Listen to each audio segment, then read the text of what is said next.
everybody. This is Colleen with Speaking of Spirits, and I'm here with my sidekick, Kelly. Hello, everybody. How's it going? We are going to talk about the Enfield haunting today, or the Enfield Poltergeist. This story took place in 1977 through 78 in Enfield, England. And it is probably one of England's most notorious poltergeist activity. Certainly not the only one in England, but it is probably the most notorious one because of the amount of people involved in this case. So it started in August of 1977 in the Hodgson house. There's Peggy is the mom, and there's Janet and Margaret and a little boy. With Janet being the younger daughter, I think she was 11 years old during the time the activity started. And I am going to show you, when I can find it, a picture of the house. So the house is a duplex. It's, here we go. Let me get it up here. It's a duplex, and it is, it's not, an overly large house. It's a 2-story house. Let me share the picture. So there you go. It's one half of the house. So you can see that. Nothing spectacular about the house. They said that they didn't have any prior knowledge of any kind of hauntings that went on in the house when they moved in. They rented it. And so the activity started, I think, generally around in the girls' bedroom. They shared a bedroom, 2 twin beds up against the side of the walls. And as the activity started, and the girls later admitted, I think years later when they were adults, that the activity started because they used the Ouija board. Now, we've talked about the use of the Ouija board before, and, our team really, and maybe I'm not speaking for my whole team, but I feel like it's a tool. I don't think that there's anything inherently bad about it. I do believe it is a tool, but when you use it, it can open doors. And sometimes when you're screwing around with stuff you don't understand, you invite things into your home. Yeah, from what I heard, you need to have someone that's knowledgeable in that field, because if you just start messing around with it, it's not like you ask for one particular guest. It's more like they SWAT kick the door open, and all that, you can get all sorts of nasty through that board. So, yeah. So I think the activity, there's different accounts of what exactly started first, but I think initially Janet said she would feel her bed shake, and it would, rattle off the floor a little bit, and that's disturbing. And then her bureau would slide and move on its own accord. Now, she and her sister are sharing the bedroom. I can imagine that Margaret's probably like, Janet, what are you doing? And Janet's going, I'm not doing it. I'm not doing it. So they would push the bureau back, tell their mom about it. And then, so the activity kept going.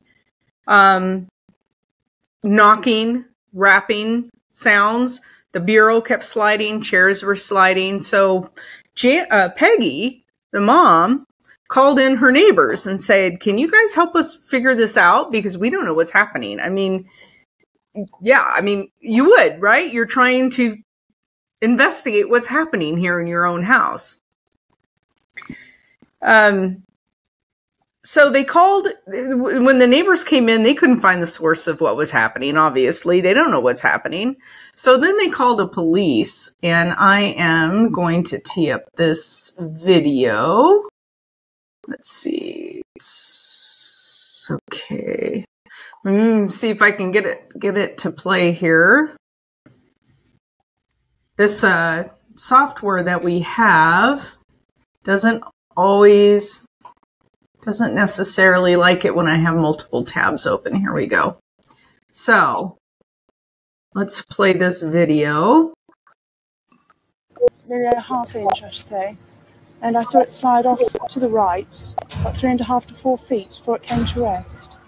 I checked to see whether or not it could possibly have slid along the floor. I placed a marble on the floor to see whether or not the marble would go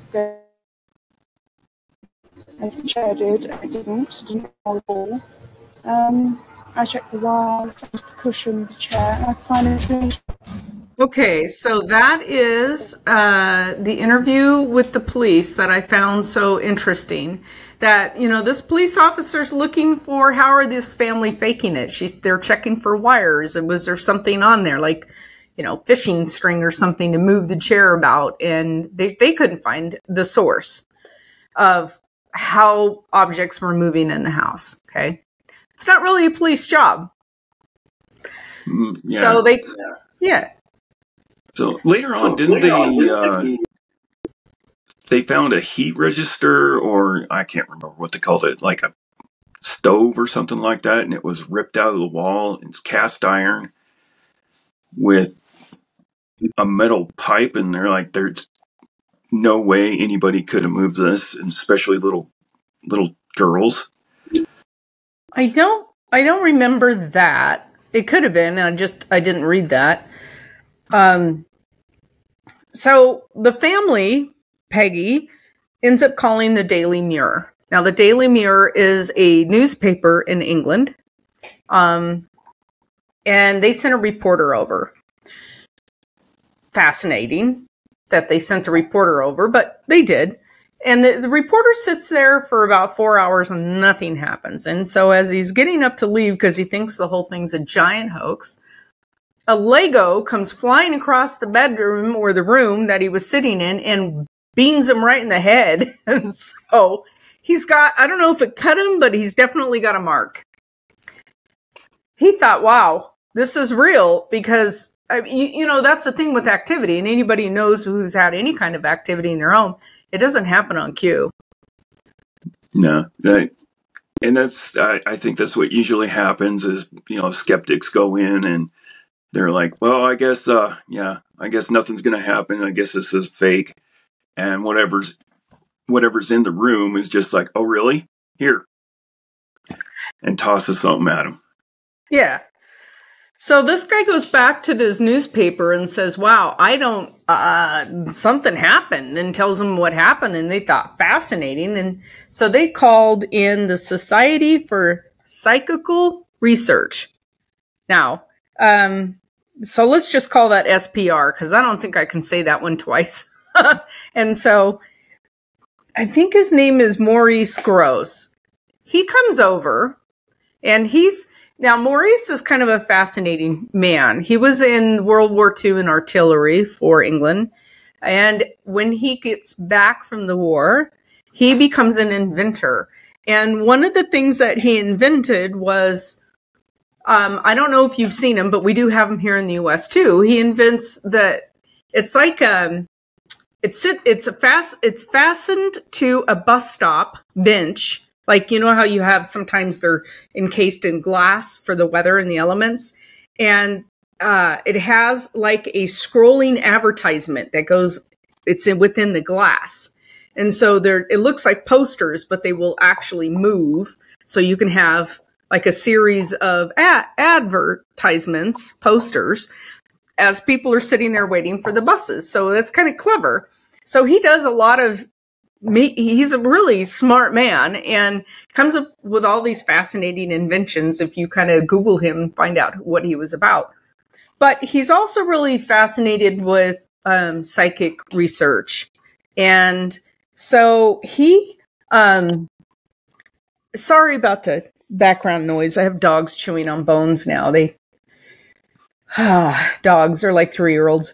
Anyway, he comes in, and I think you said, Kelly, that he kind of moved into the house for like a year and a half or 14 months or something. Yeah, 14 months, a little over a year. Yeah. He was over there all the time. Yeah.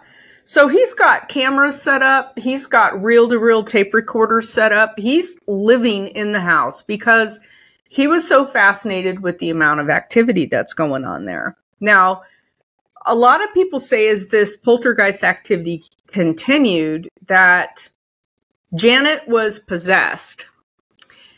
I went back and I've watched a lot of the tapes, and I'm not sure she was possessed so much as she's a medium and something speaking through her. That's kind of different than possession, because possession is completely taking over the body. And there's not, I mean, as possession goes forward, it doesn't just generally stop. Where with Janet, with all of this activity, there's a big bell curve with poltergeist activity, and it came way down and almost ceased. Not completely. They had other stuff happen after the poltergeist activity stopped, but something did speak through Janet, unless she was faking it. But we'll play some tapes here, and you guys can decide. What are your thoughts, Kelly? I don't know. There were some other investigators that showed up, and they were part of a different team. And one of them was saying that she was using false vocal cords, like a ventriloquist, with the possession thing. Like, you go like this, or whatever it was. Mm-hmm. And I'm like, are they faking it? But they started asking it questions, and it sounded like the voice said that he was in a chair and died in the home in a corner of the house. So now, how would she know that? Right. Well, I don't know. Was that proven? I don't know if that was proven or not. There was a writer who joined Maurice during this investigation, and his name was Guy Lyon Playfair, and he was really kind of a non-believer. I think he was a huge skeptic when he went to the house, and it seemed like he didn't buy into the whole haunting business at first, but then he witnessed so many things happen that he ended up writing a book called "This House is Haunted," about his experiences in the house. Now, I'm going to show you a picture of one of the things that happened to Janet. And some people say she was jumping on the bed. But if you look at this picture, what am I doing? Starting programs I didn't mean to start. If you look at the picture, on her back, it almost looks like something's pulling her nightshirt. Do you see that? Mm-hmm. I mean, it's not completely rounded like her spine would be. And this is the actual Janet.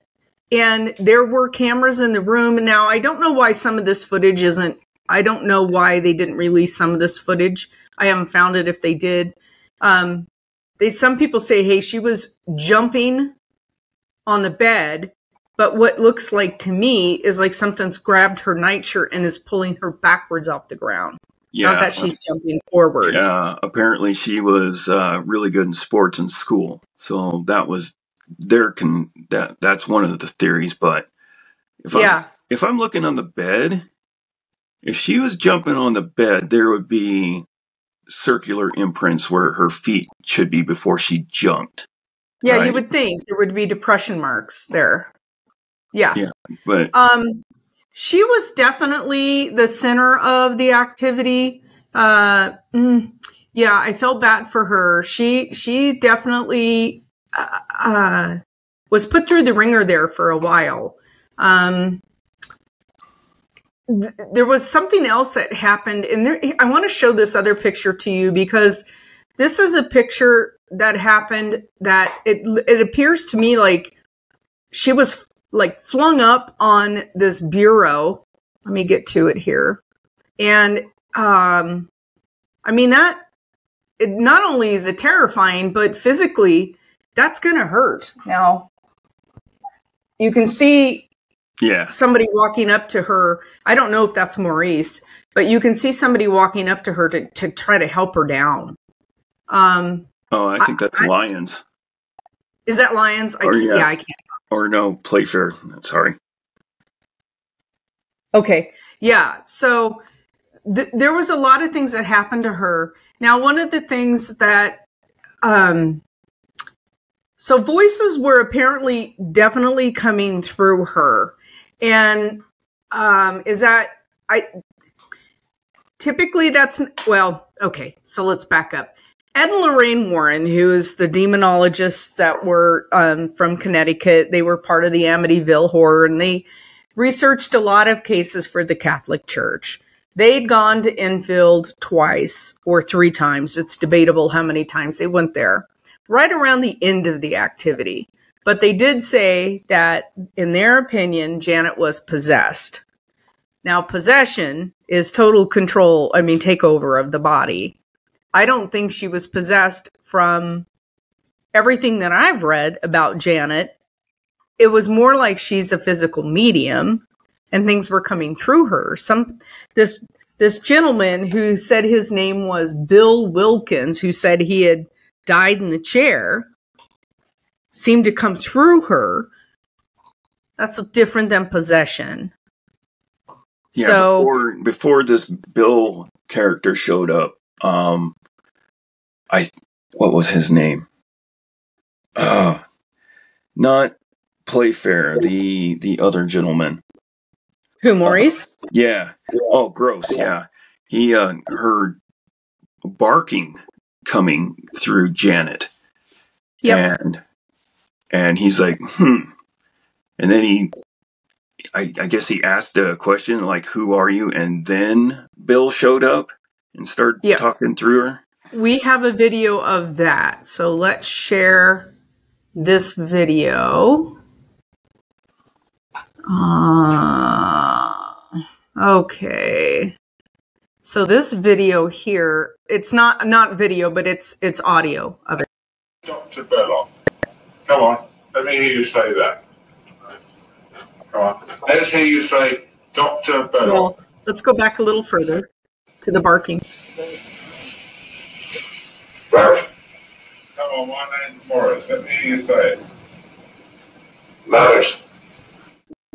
Say Dr. Belloc. Come on, let me hear you say that. Come on, let's hear you say Dr. Belloc. Could you close that door? Say Dr. Belloc. What is it?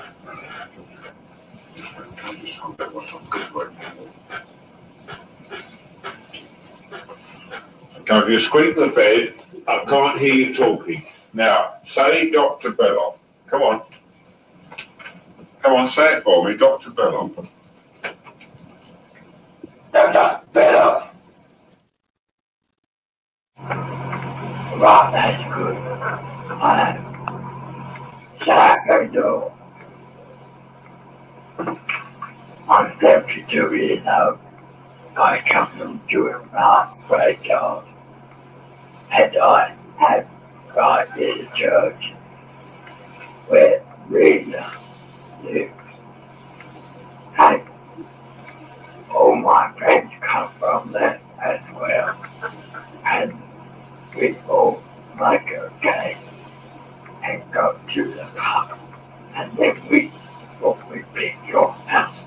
Because I used to live here. And I will do this a lot. And if you don't get anyone else. So, is that her messing with her vocal cords? It could be. It could be. I don't know. Now, I got a question. I wonder if there's any activity when they are outside the house, or do you just poltergeist activity stay in one general area? Because if she is a physical medium, then that could happen anywhere. Right. Yeah. Poltergeist activity, all of the cases that we've been involved with has been localized to the house, but we do have one family where it moves with them back and forth to their other home in Arizona, I think. So, I don't know, because it's centered around a person, but usually people aren't, I don't know. That's a really good question. I've never heard of it like going to school with them or whatever. It's at the home. I don't know if it has to be.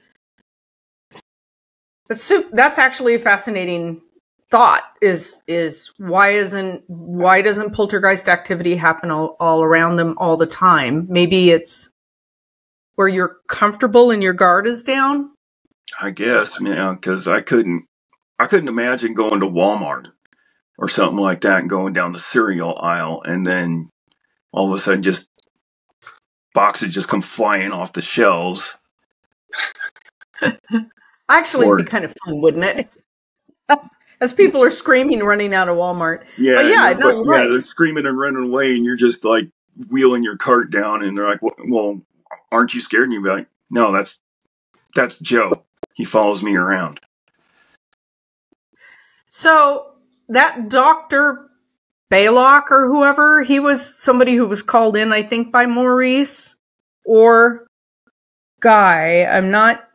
Somebody called in. There were a lot of different investigators that came into this house. It wasn't just Maurice and Guy. There were a lot of teams that came into this house. There were a lot of researchers that came into this house. I would love to have been part of that. To try to either debunk it or witness the activity. From every account that I have read, after these sessions with Janet, she was wiped out and terrified when she'd come back to herself.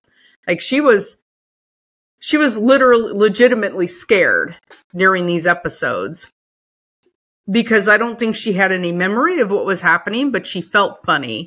I mean, if she's truly got something coming through you would be exhausted after that.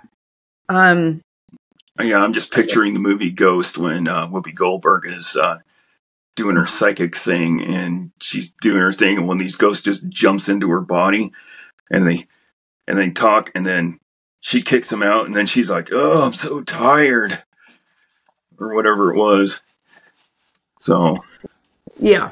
So I have a few more a little bit more of the EVP sessions that I'll play for you. Here is one of them. So let's play these. You're invisible. Why are you invisible? G-H-O-S-T. Because I'm a G-H-O-S-T. Yes, he had quite a sense of humour. He also used to swear a lot as well.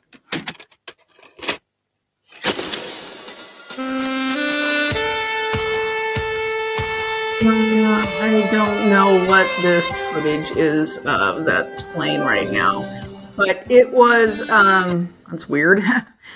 We will. So it was. I have to fast forward a little bit. Oh, maybe. Let me see.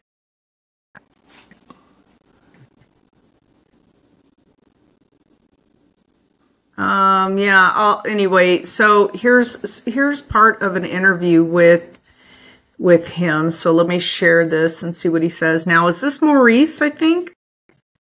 I think so.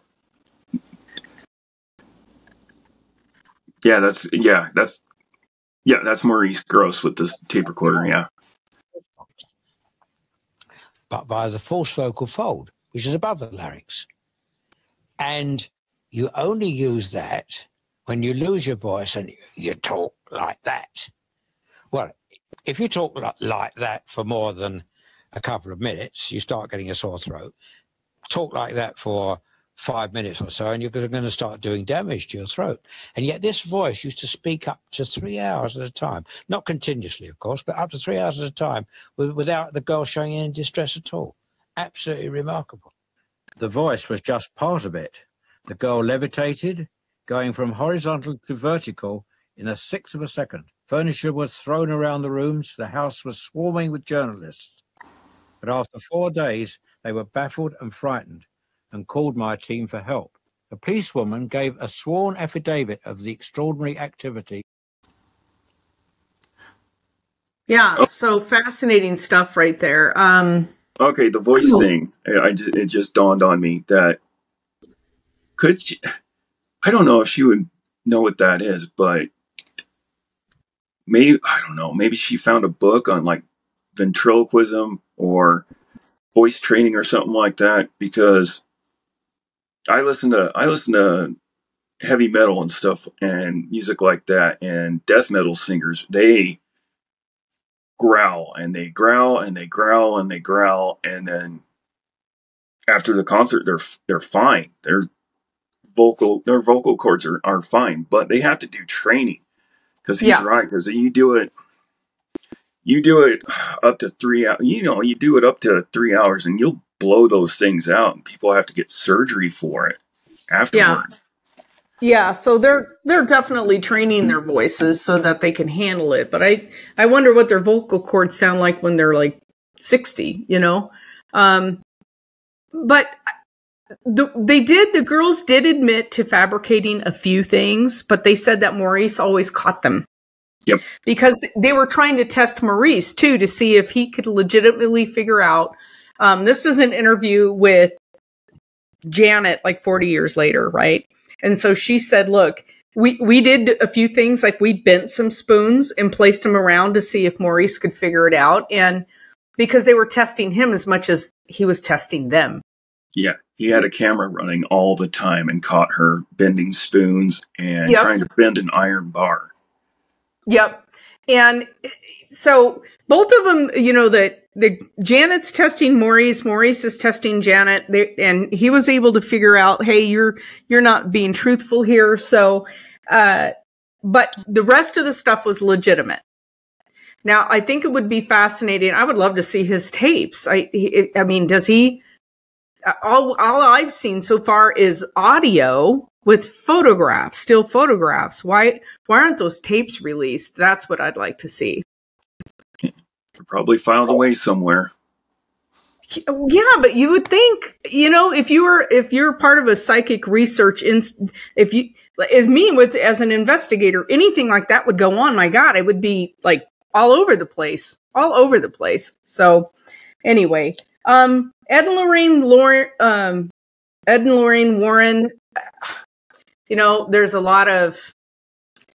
there's two sides of the coin with them, and everything with them is demonic, but that's their perspective was Catholic. So, that everything seemed like there was never just a regular haunting with them. It was demonic always.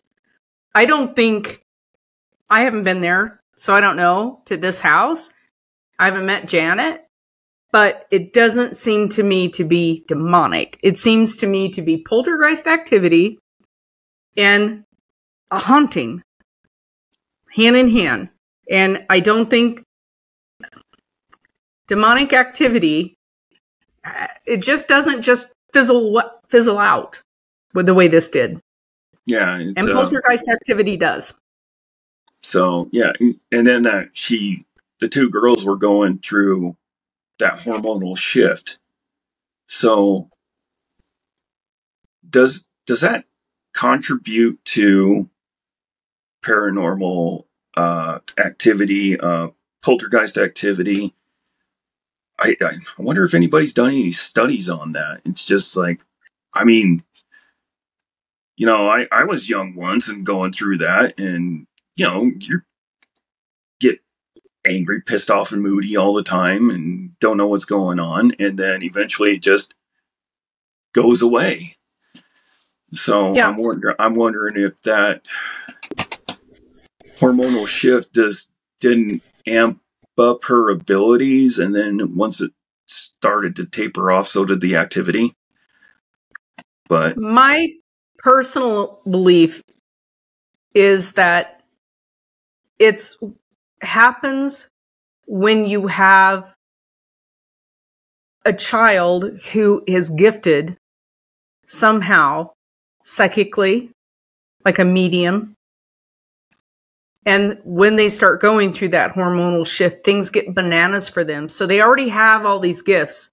They may never have tapped into them, or they may have ignored them, or maybe they said they have an imaginary friend and your mom's going, yeah, whatever, because they think it's all imaginary.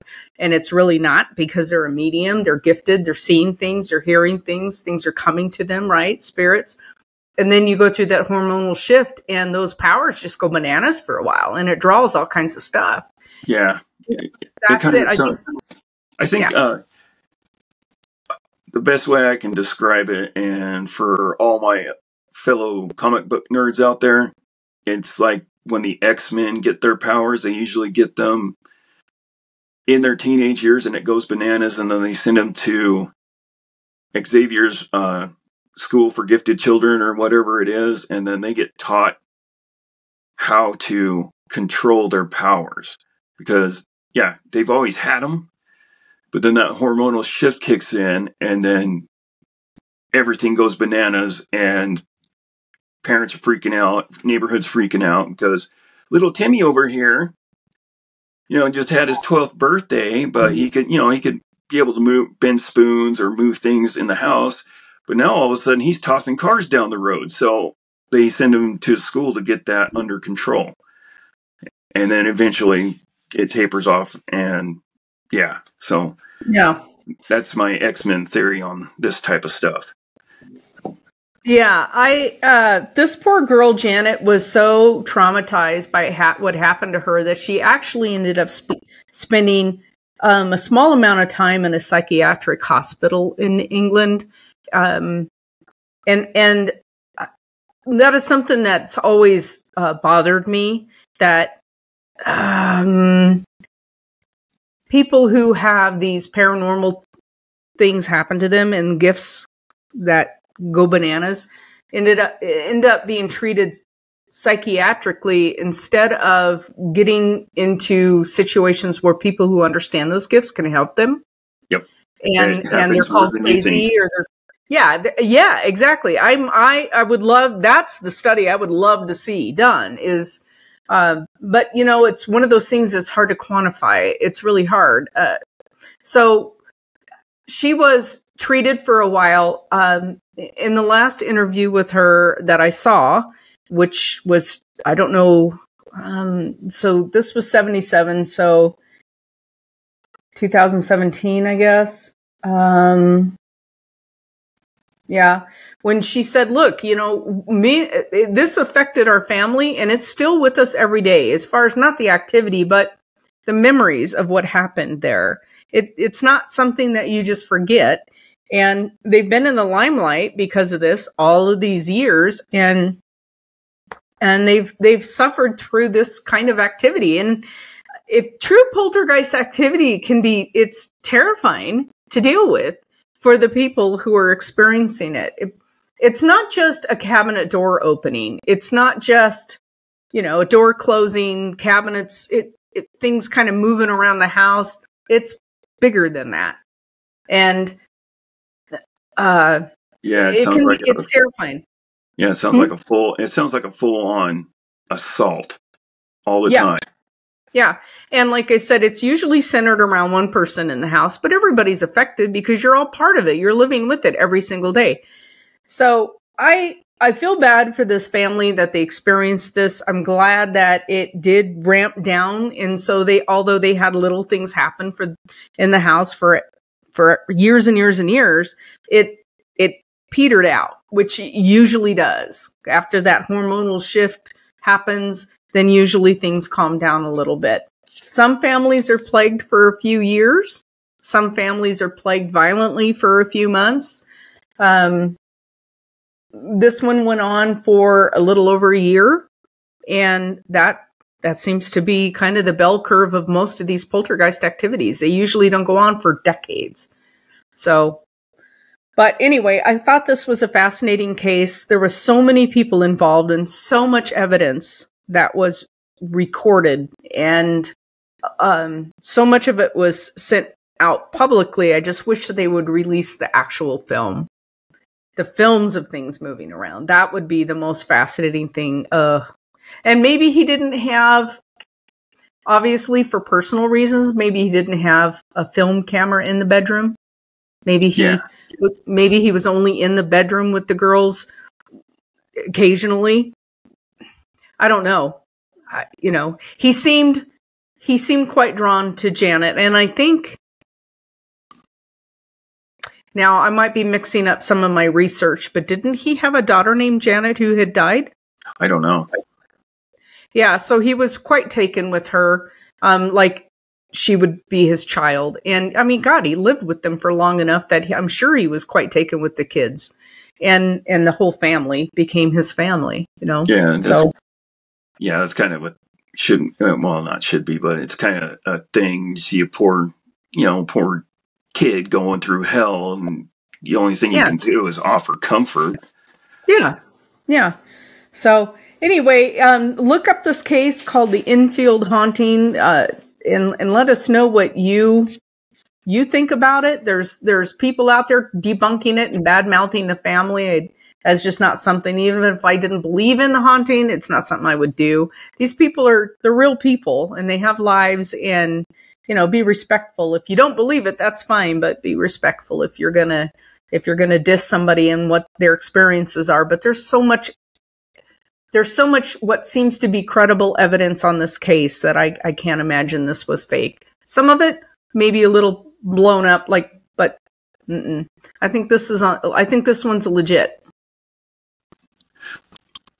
Yeah, I wasn't there, so I can't say anything about it. I find it interesting that it's bizarre to me. It's really interesting. So I'll have to look a little more into it. There you go. All right. Well, that's it for today. Signing off.